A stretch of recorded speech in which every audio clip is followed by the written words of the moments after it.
নজর রাখবো পরবর্তী সংবাদে। আদালতে রয়েছে মামলা, কিন্তু তারপরও জোর জবরদস্তি রাস্তা দখল করার মতন অভিযোগ তুলেছেন এবার স্থানীয়রা প্রশাসনের বিরুদ্ধে।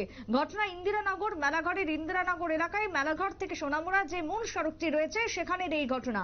কাজ যখন শুরু হয় তখন এলাকার মানুষজন প্রায় 106 পরিবার জায়গার ক্ষতিপূরণ জায়গা দেয়, রাস্তার জন্য জায়গা ছেড়ে দেয় এবং তার ক্ষতিপূরণ দেওয়া হবে বলে আশ্বাস দেওয়া হয়। কিন্তু তারপরে দীর্ঘদিন পেরিয়ে গেলেও ওই 106 পরিবার কোনো রকমের ক্ষতিপূরণ পাননি এবং তারপরে সেই কাজ দীর্ঘ তালবাহানের পর বন্ধ হলেও পুনরায় শুরু হয়েছে সেই কাজ। আবারও প্রতিশ্রুতি দেওয়া হয়েছে ঠিক একইভাবে ওই 106 পরিবারকে রাস্তার জন্য ক্ষতিপূরণ দিয়ে দেওয়া হবে, কিন্তু এখনো পর্যন্ত সেই প্রতিশ্রুতি পূরণ করা হয়নি। অন্যদিকে আদালতে মামলা চললেও এখনো সেই মামলার নিষ্পত্তি হয়নি, কোনো রায় বের হয়নি। সব মিলিয়ে রাস্তা সারাইয়ের কাজ এই মুহূর্তে এক প্রকার ধোঁয়াশার মধ্যে রয়েছে। তার সাথে 106 পরিবারের সদস্যরা বারবার অভিযোগ তুলেছেন তাদের ক্ষতিপূরণের দাবি নিয়ে। কি অভিযোগ আজ ক্ষতিগ্রস্তদের, শুনুন। 1967 ইংরেজিতে আমরা এখানে একটা প্রিমিনারি ইস্যু করে এখান থেকে জায়গার করছে, নিচ্ছে।